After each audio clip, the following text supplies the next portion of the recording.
primera Laura Lorenzana Herrero, que come atletismo 5.51, segunda Aida García Guerrero de Argentino Oviedo 4.99, tercera Lucía Fernández González, la Ruco Cultura Comadonga 4.80, cuarta Carmen Cuervo García, Estadio Gijón 4.61, quinta Andrea Fernández, novena Marta Márquez Fernández, Oviedo Atletismo 4.27,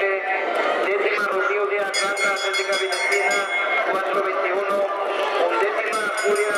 Silva Navas y con el Pumero 4.18, duodécima Ainhoa Diego Viana, Valle de Nalón 4.17,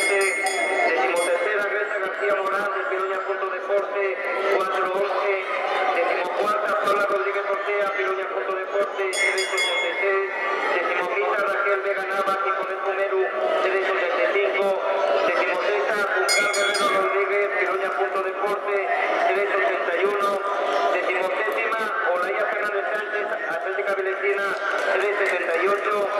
decimonovena Laura García Arroyo, Atlético Lugones 3.77, vigésima Candela Álvarez Rodríguez, Piroña Punto Deporte 3.75, vigésimo primera Nerea Granja González, Atlética Villecina 3.41.